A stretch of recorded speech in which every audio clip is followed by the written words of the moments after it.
नमस्कार दोस्तों, आप सभी का इस चैनल में बहुत बहुत स्वागत है। तो आज के सेशन में हम लोग डिस्कस करने वाले हैं एडुटेरिया पब्लिकेशन का जो बिहार दरोगा का है प्रैक्टिस सेट नंबर 14 जो कि सेकंड लास्ट प्रैक्टिस सेट है। इससे पहले 1 से लेकर 13 प्रैक्टिस सेट अलग अलग वीडियो में देख चुके हैं। तो आप हमारे चैनल को विजिट कीजिए, स्टडी लूप सर्च मारिए, वहाँ से आप प्लेलिस्ट बना हुआ है एडुटेरिया बिहार दरोगा करके प्राप्त कर सकते हैं सभी वीडियो को, सभी प्रैक्टिस सेट को। तो टोटल इसमें 15 प्रैक्टिस सेट हैं। ये आपका सेकेंड लास्ट 14वां नंबर का प्रैक्टिस सेट है। तो फटाफट दोस्तों चैनल को सब्सक्राइब कर दीजिए, क्योंकि एग्जाम पॉइंट ऑफ व्यू से ये एडुटेरिया का जो है प्रैक्टिस सेट बिहार दरोगा प्रारंभिक परीक्षा के लिए काफ़ी महत्वपूर्ण होने वाला है। इसमें आपका देखिए 100 क्वेश्चन है और टोटल मार्क्स 200 है और टाइम ड्यूरेशन जैसा कि दिया जाता है 2 घंटा वही आपका दिया हुआ है। तो चलिए हम लोग इसमें बारी बारी से विस्तार से सभी 100 क्वेश्चन को सॉल्व करेंगे। तो फटाफट चैनल को सब्सक्राइब कर दीजिए दोस्तों। पहला नंबर का आपका प्रश्न आ गया, बिहार दरोगा प्रारंभिक परीक्षा 2025 का एडुटेरिया का पहला प्रश्न देखिए।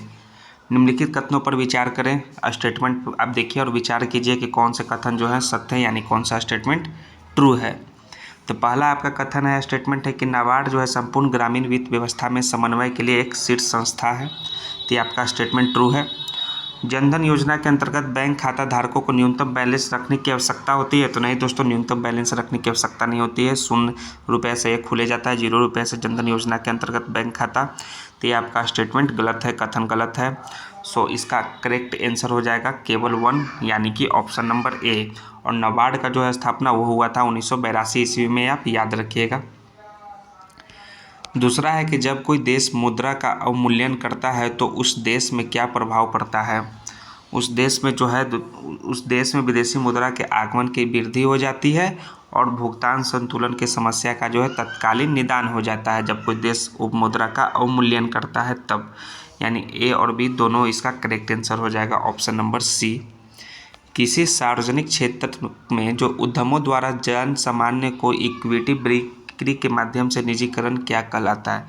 कोई भी सार्वजनिक क्षेत्र में उद्यमों द्वारा जन सामान्य को इक्विटी बिक्री के माध्यम से उस निजीकरण को कहा जाता है विनिवेश, यानी ऑप्शन नंबर बी इसका करेक्ट आंसर होगा।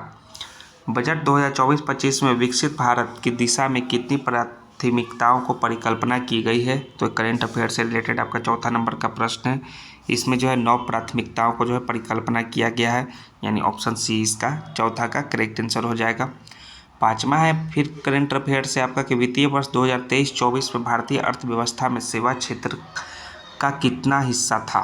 तो हिस्सा जो था सेवा क्षेत्र का अर्थव्यवस्था में वो था 55% हिस्सा था। सो ऑप्शन नंबर बी इसका करेक्ट आंसर होगा। 1999 में भारत सरकार द्वारा गठित जो है तापस मजमूदार समिति का संबंध किसके से है। तो तापस मजमूदार समिति का जो गठन है वो हुआ था शिक्षा से, एजुकेशन से। सो ऑप्शन नंबर ए इसका करेक्ट आंसर है। और समिति ने यह अनुमान लगाया था कि देश के 16 से 14 आयु वर्ग वाले बच्चे को स्कूली शिक्षा व्यवस्था में शामिल करने के लिए 10 वर्षों की अवधि के लिए 1.3 लाख करोड़ रुपए व्यय करना होगा, यानी खर्च करना होगा 6 से 14 साल के बच्चों के स्कूली शिक्षा व्यवस्था के लिए, यानी ऑप्शन नंबर ए इसका करेक्ट आंसर होगा। ACE² क्या है। तो यह एक प्रोटीन है, प्रोटीन का नाम है प्रोटीन, यानी ऑप्शन नंबर सी इसका करेक्ट आंसर है 7 का। 8वां है कि DRDO ने भारतीय सेना के लिए सर्वोत्तर नामक जो है सिस्टम लॉन्च किया है। यह किससे संबंधित है। तो यह भी करेंट अफेयर से संबंधित है। सर्वोत्तर जो है वो है एक मोबाइल ब्रिज सिस्टम है। सो ऑप्शन नंबर बी इसका करेक्ट आंसर है, जिसे DRDO ने विकसित किया है। 8वां नंबर प्रश्न के बाद 9वां नंबर प्रश्न अब आइए। 9वां नंबर प्रश्न आपका क्या है कि संपूर्णता अभियान किसके द्वारा प्रारंभ किया गया है। संपूर्णता अभियान यह प्रारंभ किया गया है नीति आयोग के द्वारा। सो ऑप्शन नंबर ए इसका करेक्ट आंसर हो जाएगा। हाल ही के दिनों में चर्चा में रहा ब्लू लाइन सीमा किन 2 देशों के मध्य स्थित है। ये भी करंट अफेयर से रिलेटेड प्रश्न है। ब्लू लाइन सीमा जो है इजराइल और लेबनान के बीच स्थित है, मध्य स्थित है, यानी ऑप्शन नंबर इसका बी करेक्ट आंसर हो जाएगा। और इस रेखा को जो है संयुक्त राष्ट्र द्वारा 2000 ईस्वी में जो है निर्धारित किया गया था। इजराइल और लेबनान इसका राइट आंसर है, ब्लू लाइन से संबंधित है। अमृत कुंड पुस्तक का संबंध निम्न में से किससे है। अमृत कुंड का संबंध योग से है, यानी ऑप्शन नंबर बी इसका करेक्ट आंसर होगा। 12 है कि एज ऑफ कंसेंट एक्ट के तहत लड़कियों के लिए विवाह की आयु कितनी निर्धारित की गई थी। तो इस जो है विवाह की जो है आयु 12 वर्ष निर्धारित की गई थी एज ऑफ कंसेंट एक्ट के तहत, यानी ऑप्शन नंबर ए इसका करेक्ट आंसर हो जाएगा। आखेट अभियान का संबंध निम्न में से किससे है? फटाफट दोस्तों कमेंट में आंसर दीजिए। आखेट अभियान का संबंध तो उसका जो है बलबन से है, यानी ऑप्शन नंबर बी इसका राइट आंसर हो जाएगा। बलबन का जो वास्तविक नाम था बहाउद्दीन था। विजयनगर साम्राज्य की राजभाषा निम्न में से क्या थी? तो इसकी जो राजभाषा थी वो थी तेलुगु थी, यानी ऑप्शन नंबर इसका सी करेक्ट आंसर हो जाएगा। और विजयनगर साम्राज्य को स्थापना हुआ था वो 1336 ईस्वी में हरियर एवं बुक्का नामक दो भाइयों ने किया था, और इन दोनों ने अपने पिता के नाम पर जो है संगम राजवंश की स्थापना किया था, संगम राजवंश। और इसकी जो राजधानी थी विजय साम्राज्य का वो था हम्पी, इसकी राजधानी था। सो ऑप्शन नंबर इसका सी करेक्ट आंसर हो जाएगा। तेलुगु जो है राजभाषा थी। सैंधव सभ्यता स्थल जो है सुतकांगेडोर निम्न में से किस नदी के किनारे स्थित है? सुतका कांगेडोर, तो सुतकांगेडोर जो है वो दासक नदी के किनारे स्थित है। तो दासक यानी कि ऑप्शन नंबर डी इसका करेक्ट आंसर हो जाएगा, दासक। 16 है कि तृतीय बौद्ध संगति का आयोजन किसके शासनकाल में किया गया था? तो इसका जो आयोजन है वो है आपका अशोक के शासनकाल में किया गया था। सो ऑप्शन नंबर बी इसका करेक्ट आंसर हो जाएगा। और कौन सा स्थान में किया गया था? यह पाटलिपुत्र, जो आज पटना के नाम से जाना जाता है, पाटलिपुत्र में जो है तृतीय बौद्ध संगति का आयोजन हुआ था। नेक्स्ट है आपका 17 कि संभाजी का उत्तराधिकारी निम्न में से कौन था? तो संभाजी का उत्तराधिकारी जो था राजा राम था, यानी ऑप्शन नंबर ए इसका करेक्ट आंसर है। और शिवाजी का उत्तराधिकारी जो थे वो थे संभाजी थे, किसका? शिवाजी के उत्तराधिकारी थे। नेक्स्ट है आपका लॉर्ड विलियम बेंटिक ने मैसूर को किस वर्ष अपने अधिकार क्षेत्र में शामिल किया था? तो वो 1831 ईस्वी में जो है लॉर्ड विलियम बेंटिक ने मैसूर को जो अपने अधिकार क्षेत्र में शामिल कर लिया। सो ऑप्शन नंबर सी इसका करेक्ट आंसर होगा 18 का। 19 नंबर है कि निम्न में से किसने कहा था कि कांग्रेस क्षय रोग से मरने वाली है? यह कथन कहा गया था दोस्तों अरविंद घोष के द्वारा कि कांग्रेस जो है क्षय रोग से मरने वाली है। सो ऑप्शन नंबर सी इसका राइट आंसर होगा। मेवाड़ भील आंदोलन का नेतृत्व किसके द्वारा किया गया था? तो मेवाड़ भील आंदोलन का नेतृत्व जो है मोतीलाल तेजावत के द्वारा किया गया था, यानी ऑप्शन नंबर ए इसका करेक्ट आंसर हो। और इसका जो है आंदोलन जो हुआ था वो 1922 ईस्वी में यह आंदोलन हुआ था। नेक्स्ट है स्वामी विरजानंद जो है निम्न में से किसके गुरु थे? स्वामी विरजानंद वो स्वामी दयानंद सरस्वती के गुरु थे, यानी ऑप्शन नंबर इसका भी करेक्ट आंसर हो जाएगा। 21 के बाद 22 नंबर है कि निम्नलिखित युद्धों एवं घटित वर्षों का जो है कौन सा मिलाप सही नहीं है? तो रोहिला का युद्ध जो है 1774 में लड़ा गया था, यह सही है। दूसरा जो है आपका खुर्दा का युद्ध 1793, खुर्दा का युद्ध जो है 1795 में लड़ा गया था दोस्तों, तो यह आपका गलत है। चंदेरी 1528 ये भी सही है। तालीकोटा 1565 ये भी सही है, यानी ऑप्शन बी जो है कि घटित वर्ष और युद्ध से सम्मिलित नहीं है, यानी ऑप्शन बी खुर्दा का युद्ध गलत आंसर हो जाएगा, ऑप्शन बी। हाल ही में किस देश ने दुनिया का पहला लकड़ी से बना लिग्रो सेट का निर्माण किया है? उस देश का नाम है जापान, यानी ऑप्शन नंबर डी इसका राइट आंसर होगा। पेरिस पैरालंपिक 2024 का शुभांकर क्या था? तो इसका शुभांकर जो था फ्रीज था, पेरिस पैरालंपिक 24 का। सो ऑप्शन नंबर इसका ए राइट आंसर हो जाएगा। और भारत ने टोटल इस ओलंपिक में है 29 पदक जीते थे, जिसमें कि आपका 29 में आपका 7 जो था वो था गोल्ड था, और आपका 9 जो था वो था सिल्वर था, और ब्रॉन्ज जो था आपका वो टोटल 13 था, यानी कि इन तीनों को जोड़िएगा तो 29 पदक जो है भारत ने जीता। और इसके साथ जो है भारत का जो रैंक था इसमें पेरिस पैरालंपिक में होता 18वां रैंक था। नेक्स्ट है आपका भारत और अमेरिका के बीच होने वाला संयुक्त सैन्य अभ्यास जो है युद्धाभ्यास 2024 के नाम से जाना जाता है, उसका आयोजन कहाँ किया गया था? उसका आयोजन जो है राजस्थान में किया गया, भारत के राजस्थान, यानी ऑप्शन नंबर सी इसका करेक्ट आंसर हो जाएगा। नेक्स्ट है यूएस ओपन 2024 में पुरुष एकल का खिताब किसने जीता? ये आपका करंट अफेयर से रिलेटेड प्रश्न है, तो इसका खिताब जो है जानिक सिनर ने जीता यूएस ओपन 2024 में पुरुष एकल का खिताब, यानी ऑप्शन नंबर सी इसका करेक्ट आंसर है। और जो उप विजेता रहे वो रहे टेलर फ्रिटज जो है उप विजेता रहे, रनर अप रहे यूएस ओपन 2024 के पुरुष एकल के। 27वां है कि एशिया के सबसे बड़ी एथेनॉल फैक्ट्री कहाँ बनाया जा रहा है? तो एशिया की सबसे बड़ी एथेनॉल फैक्ट्री जो है बिहार में बनाया जा रहा है, जो कि जमुई जिले के चकाई प्रखंड के उड़वा भलवा गांव में बनाया जा रहा है, जमुई जिला में। सो ऑप्शन बी इसका करेक्ट आंसर, और यह जो है 2025 तक चालू हो जाएगी, यही संभावना है। अंतर्राष्ट्रीय साक्षरता दिवस प्रतिवर्ष किस तिथि को मनाया जाता है? तो यह मनाया जाता है 8 सितंबर को अंतर्राष्ट्रीय साक्षरता दिवस प्रतिवर्ष, यानी ऑप्शन नंबर सी इसका करेक्ट आंसर हो जाएगा। 28 के बाद 29 नंबर प्रश्न है आपका कि नवदीप सिंह ने पेरिस पैरालंपिक में स्वर्ण पदक जीता है, तो उनका संबंध किस राज्य से है? नवदीप सिंह का उनका संबंध हरियाणा से है दोस्तों। हरियाणा ऑप्शन नंबर 20 का करेक्ट आंसर है। और यह जो स्वर्ण पदक जीते हैं वो जेवलिन के F41 में जीते हैं, जेवलिन प्रतिस्पर्धा में जीते हैं, जेवलिन में। और फिर जैसा कि बताया पेरिस पैरालंपिक में भारत टोटल 29 पदक जीता है। सो ऑप्शन नंबर 20 का हरियाणा करेक्ट आंसर है। नवदीप सिंह का संबंध जो है हरियाणा से है। 30वां है कि सेमीकॉन इंडिया 24 का आयोजन कहाँ किया गया? सेमीकॉन इंडिया 2024 का आयोजन जो है उत्तर प्रदेश यूपी में किया गया। सो ऑप्शन नंबर ए इसका करेक्ट आंसर हो जाएगा 30 का। 31 से हाल ही में किस राज्य द्वारा सुरक्षित सफर सुविधा के नाम से महिलाओं के लिए जो है सेवाएं शुरू की गई? और बिहार राज्य सरकार द्वारा जो है यह पहल शुरू किया गया है, सुरक्षित सफर सुविधा। सो ऑप्शन नंबर सी इसका करेक्ट आंसर हो जाएगा। फोर्ब्स 2024 के अनुसार भारत की सबसे अमीर महिला कौन है, जो दुनिया की सबसे अमीर महिलाओं की सूची में जो है 5th रैंक पर है, यानी 5वें स्थान पर है? उनका नाम है दोस्तों सावित्री जिंदल, यानी ऑप्शन नंबर ए इसका करेक्ट आंसर है। इनका जो नेटवर्थ है 39.2 अरब डॉलर है। और रेखा झुनझुनवाला जो है वो सेकेंड भारत की जो है सबसे अमीर महिला है, जिनका जो नेटवर्थ है वो 8.5 अरब डॉलर है। और दुनिया की जो सबसे अमीर जो है महिला है उसका नाम है फ्रेंकोइस बेटनकोट्स मेयर्स, जिसकी संपत्ति जो है आपका 89.5 बिलियन डॉलर है। शिक्षक दिवस के अवसर पर 5 सितंबर 2024 को कुल जो है 50 शिक्षकों को राष्ट्रीय पुरस्कार जो है शिक्षक से राष्ट्रीय शिक्षक पुरस्कार दिया गया, ठीक, सम्मानित किया गया 5 सितंबर 2024 को 50 लोगों को। तो इसमें बिहार से कितने शिक्षक शामिल थे? इसमें बिहार से जो है 2 शिक्षक शामिल थे, यानी कि ऑप्शन नंबर इसका एक करेक्ट आंसर हो जाएगा। पहला नाम है डॉक्टर मीनाक्षी कुमारी और दूसरा है Sikendra Kumar Suman. So option number A इसका राइट आंसर है। 34 है कि हाल ही में भारतीय प्रधानमंत्री नरेंद्र मोदी द्वारा ब्रुनई देश की यात्रा की गई, तो ब्रुनई की राजधानी कहाँ है? ब्रुनई की जो राजधानी वो है बंदर शेरी बेगवान, यानी ऑप्शन नंबर इसका ए राइट आंसर हो जाएगा। 34 के बाद 35 नंबर है कि 77वां भारतीय सेना दिवस जो है 15 जनवरी 2025 को मनाया गया, ठीक। यह हाल ही का करंट अफेयर से रिलेटेड प्रश्न है। 77वां भारतीय सेना दिवस 15 जनवरी 2025। तो इस वर्ष इसका थीम क्या था? इसका थीम था समर्थ भारत सक्षम सेना, यानी ऑप्शन ए इसका राइट आंसर होगा। 36 है आपका कि विश्व निवेश रिपोर्ट 2024 में भारत का स्थान कितना है? भारत का जो स्थान है वो 15वां है और फर्स्ट पर है जो है USA यानी अमेरिका काबिज किया हुआ है इस स्थान पर।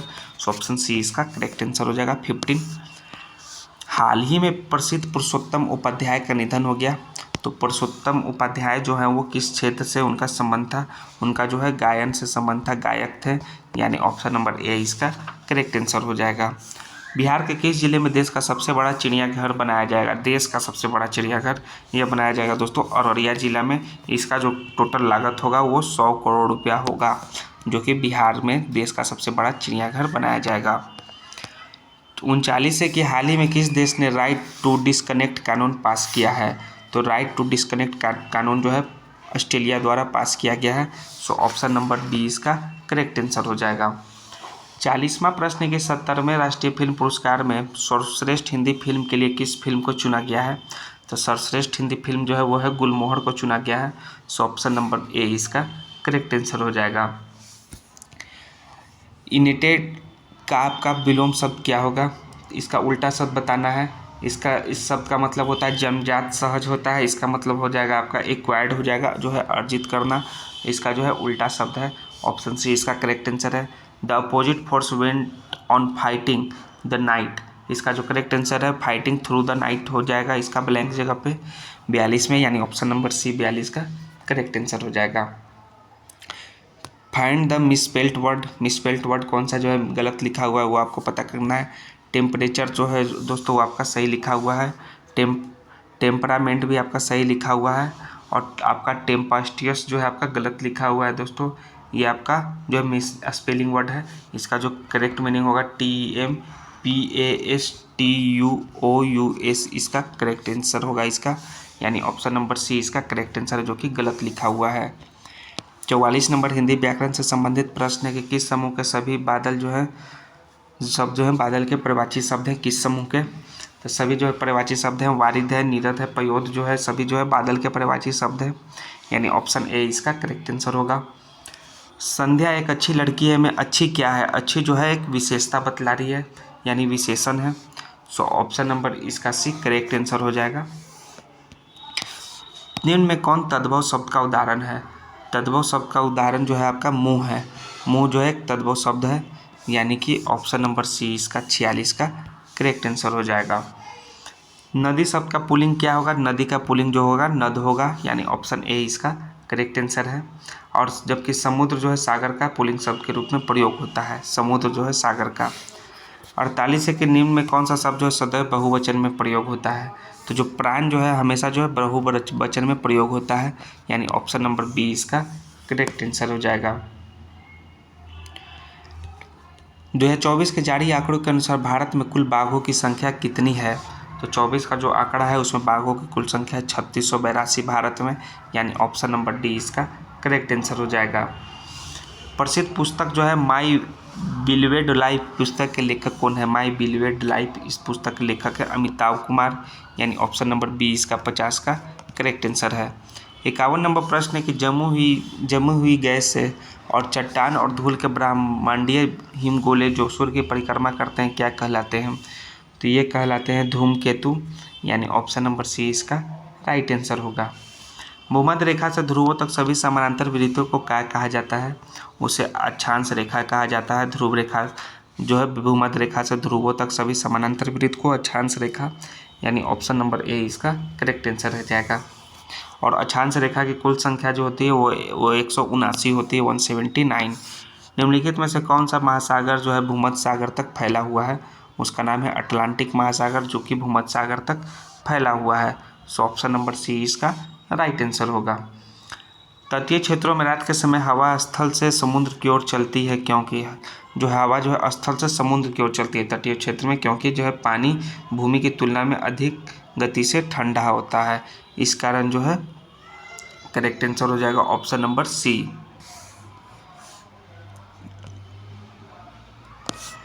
भागीरथी नदी की प्रमुख सहायक नदी कौन सी है? तो भागीरथी की प्रमुख सहायक नदी का नाम है भिलांगना, यानी ऑप्शन नंबर ए इसका राइट आंसर हो जाएगा।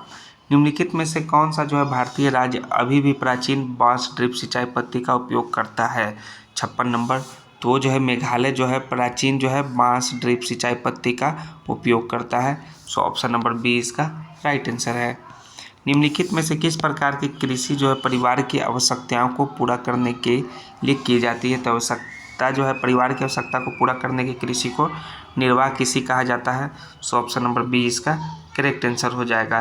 निर्वाह कृषि या जीवन निर्वाह कृषि वह है जब कोई किसान जो जमीन के एक छोटे से टुकड़े पर अपने और अपने परिवार के लिए भोजन उगाता है। 58 है कि निम्नलिखित में से किस मिट्टी को इसकी स्वखेती यानी कि सेल्फ कल्टीवेटिंग विशेषता के कारण न्यूनतम जुताई की आवश्यकता होती है? किस मिट्टी को? तो उस मिट्टी का नाम है काली मिट्टी को। इसे जो है रेगुर मिट्टी भी कहा जाता है। सो ऑप्शन नंबर ए इसका राइट आंसर होगा। मात्रा के अनुसार वायुमंडल में मौजूद गैसों का घटता क्रम है। तो सबसे पहले होगा वाइट नाइट्रोजन हो जाएगा, उसके बाद आपका ऑक्सीजन हो जाएगा, उसके बाद आर्गन, कार्बन डाइऑक्साइड और नियोन जो है घटते क्रम है।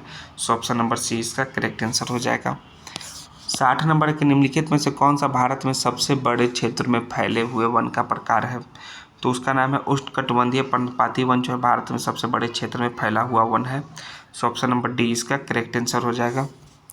60 के बाद 61 नंबर प्रश्न है आपका कि भारतीय संदर्भ में राज्यों के संघ के अर्थ के संबंध में निम्नलिखित में से कौन सा कथन जो है आपका गलत है, कौन सा स्टेटमेंट फॉल्स है, वो बताइए।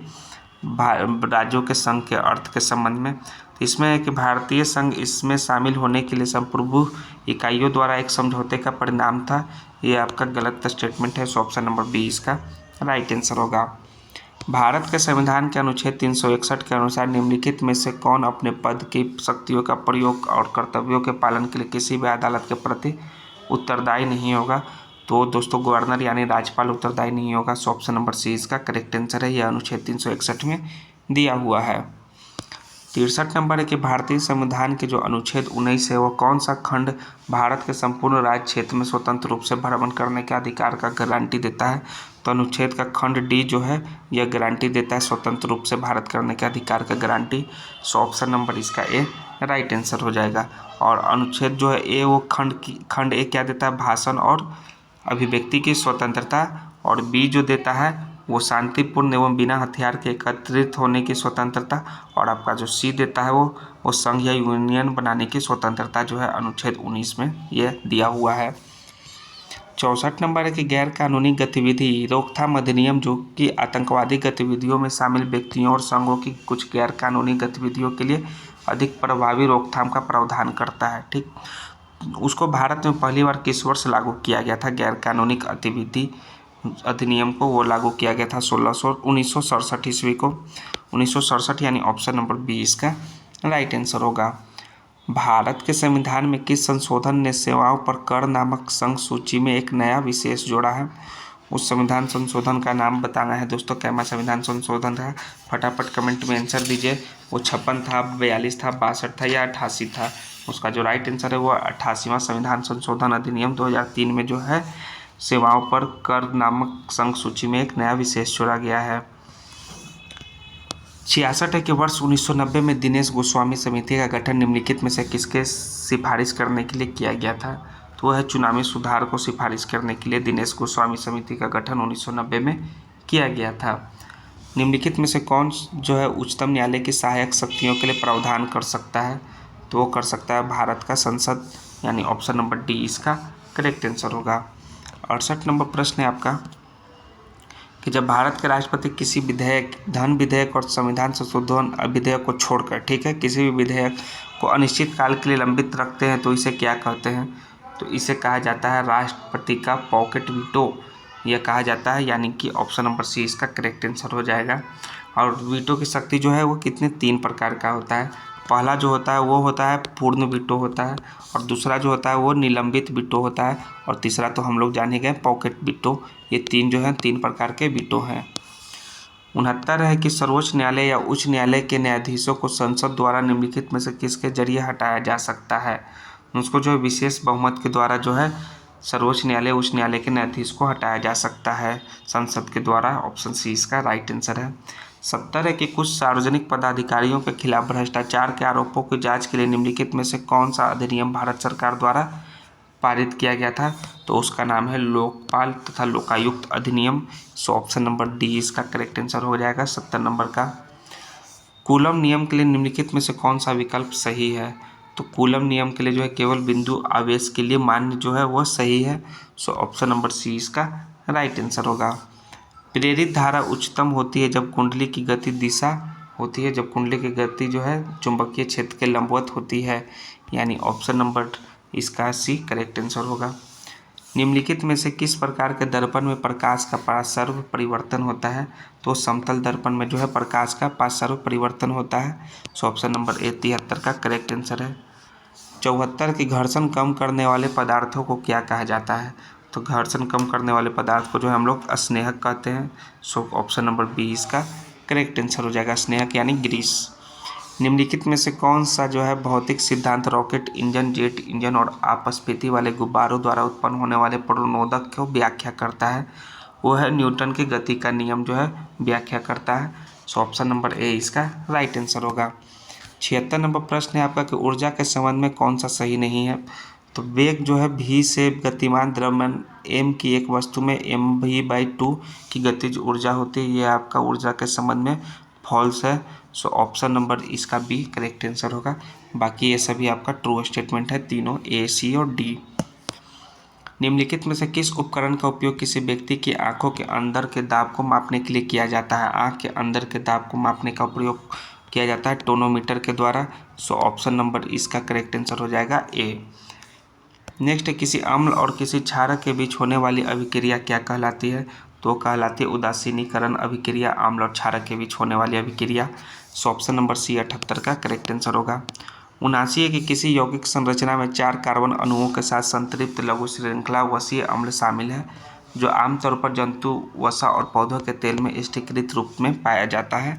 तो वो पाया जाता है दोस्तों ब्यूटेरिक अम्ल के रूप में। सो ऑप्शन नंबर बी इसका राइट आंसर होगा। 80 नंबर है कि एल्कोहल या फिनॉल जैसे हाइड्रोक्सिल यौगिक के साथ ऑक्सो एसिड की अभिक्रिया से कौन सा क्रियात्मक समूह यौगिक प्राप्त होता है? उससे जो है एस्टर प्राप्त होता है। एस्टर यानी ऑप्शन नंबर बी इसका करेक्ट आंसर है। निम्नलिखित धातुओं में से आवर्त सारणी में उनके स्थान के आधार पर असंगत धातु का चयन कीजिए। लिथियम, सोडियम, पोटेशियम और मैग्नीशियम। तो जिसमें जो है मैग्नीशियम जो है स्थान के आधार पर जो है आपका सही नहीं है, सो ऑप्शन नंबर डी इसका करेक्ट आंसर हो जाएगा। न्यूलैंड्स के अष्टक नियम के बारे में सही कथन का पहचान करना है। न्यूलैंड्स इसका जो अष्टक नियम का जो सही कथन है वो है दोस्तों कि उन्होंने जो है सबसे कम परमाणु द्रव्यमान हाइड्रोजन वाले तत्व से आरंभ किया और थोरियम पर समाप्त किया जो 56वां तत्व था। ये जो है न्यूलैंड्स के बारे में सत्य कथन है, सो ऑप्शन नंबर डी इसका राइट आंसर हो जाएगा। नेक्स्ट है 83 नंबर प्रश्न आपका, निम्नलिखित में से कौन एक नम्य वस्तु है यह धातु है जो वायु में प्रज्वलित होती है और जल के साथ तीव्र रूप से अभिक्रिया करती है और आवर्त सारणी में इसकी परमाणु संख्या 37 है। तो इसका नाम है रुबिडियम। रुबिडियम यानी कि Rd, ऑप्शन नंबर इसका डी करेक्ट आंसर हो जाएगा। टाइटेनियम और डाइऑक्साइड जो टूथपेस्ट जैसे उत्पादों में सफ़ेद वर्णक के रूप में प्रयोग किया जाता है तो किस खनिज से प्राप्त होता है? तो ये इल्मेनाइट से प्राप्त होता है। इल्मेनाइट यानी ऑप्शन नंबर ए इसका करेक्ट आंसर हो जाएगा। और टाइटेनियम डाइऑक्साइड का जो प्रतिशत होता है वो 45 से 60% होता है, तो ऑप्शन ए इसका करेक्ट आंसर है। 85 कि लोहे की कीलें कॉपर सल्फेट विलयन में डूबने के बाद किस रंग की हो जाती है? तो भूरी रंग की हो जाती है लोहे की कील को जब आप कॉपर सल्फेट विलयन में डुबाइएगा तो, सो ऑप्शन नंबर सी इसका राइट आंसर है। नीला कॉपर सल्फेट जो होता है उसका फार्मूला है CuSO4 और आयरन जो कील है वो Fe है, सो ऑप्शन नंबर इसका सी राइट आंसर है। पारिस्थितिक तंत्र की उत्पादकता निम्नलिखित में से किसको मिलाकर बनती है? तो बनती है शुद्ध प्राथमिक उत्पादकता और सकल प्राथमिक उत्पादकता मिलाकर पारिस्थितिक तंत्र की उत्पादकता बनती है, सो ऑप्शन नंबर डी इसका करेक्ट आंसर हो जाएगा। लाल शैवाल में वनस्पतिक जनन कैसे होता है?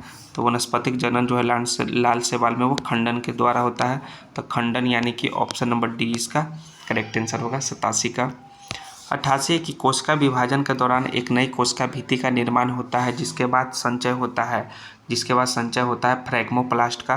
फ्रैगमोप्लास्ट यानी ऑप्शन नंबर सी इसका करेक्ट आंसर हो जाएगा। 89 नंबर प्रश्न में देखिए कि रक्त में जो हीमोग्लोबिन बनाने के लिए निम्नलिखित में से क्या आवश्यक है? तो रक्त में हीमोग्लोबिन बनाने के लिए उसके लिए दोस्तों आयरन की आवश्यकता होती है, सो ऑप्शन नंबर डी इसका करेक्ट आंसर हो जाएगा। 90 नंबर है कि श्वसन के संबंध में निम्नलिखित में से कौन सा कथन सत्य है यानी कि ट्रू स्टेटमेंट कौन सा है वो आपको बताना है। तो जो आपका ट्रू स्टेटमेंट पहला है आपका कि नियमित पारंपरिक श्वास व्यायाम यानी कि प्राणायाम के नाम से जानते हैं शॉर्ट फॉर्म में, पारंपरिक श्वास व्यायाम अधिक हवा लेने के लिए फेफड़ों की क्षमता बढ़ा सकते हैं, तो ये आपका सही है। अंतः श्वसन के दौरान पसलियाँ ऊपर और बाहर की ओर गति करती है और डायफ्राम नीचे की ओर गति करता है, ये भी आपका कथन सही है श्वसन के संबंध में। 1 और 2 दोनों सही हो जाएगा यानी ऑप्शन नंबर सी इसका करेक्ट आंसर है, 1 तथा 2 दोनों। 91 नंबर है कि किस भोजन को पचाने के लिए छोटी आंत की लंबी होने की आवश्यकता होती है? उसका नाम है घास। घास को जो है छोटी आंत की लंबी होने की आवश्यकता पड़ती है घास को पचाने के लिए, सो ऑप्शन नंबर ए इसका राइट आंसर होगा। 92 नंबर प्रश्न है आपका कि किस प्रकार की कोशिका जो है लंबी और शाखित होती है? वो कोशिका का नाम है तंत्रिका कोशिका जो है लंबी होती है और शाखित होती है, सो ऑप्शन नंबर ए इसका करेक्ट आंसर हो जाएगा। निम्नलिखित में से कौन पादप जगत जो है द्विबीजपत्री और एक बीजपत्री में विभक्त होता है? उस पादप जगत का नाम है एंजियोस्पर्म जो कि द्विबीजपत्री और एक बीजपत्री में विभक्त होता है यानी आवृत बीजी इसे कहते हैं हिंदी में, आवृत बीजी एंजियोस्पर्म इसका राइट आंसर होगा 93 का ए। 94 नंबर है कि बंदर के काटने से होने वाले कौन से रोग हैं? तो बंदर के काटने से जो है दोस्तों रेबीज रोग होता है, सो ऑप्शन नंबर बी इसका करेक्ट आंसर हो जाएगा। यदि उन्हें कुत्ता, चमगादड़, बंदर, लोमड़ी जैसे पागल जानवर द्वारा काट लिया जाए या खरोच दिया जाए तो यह रेबीज रोग हो जाएगा। यह लोगों और पालतू जानवरों में फैलता है। वृद्ध व्यक्तियों को मोतियाबिंद हो जाने पर क्या हो सकता है? जब मोतियाबिंद जो है वृद्ध व्यक्ति को हो जाएगा तब हो जाएगा कि वृद्धावस्था में व्यक्तियों का जो क्रिस्टलीय लेंस दूधिया और धुंधला हो जाता है मोतियाबिंद हो जाने पर, सो ऑप्शन नंबर ए इसका करेक्ट आंसर है।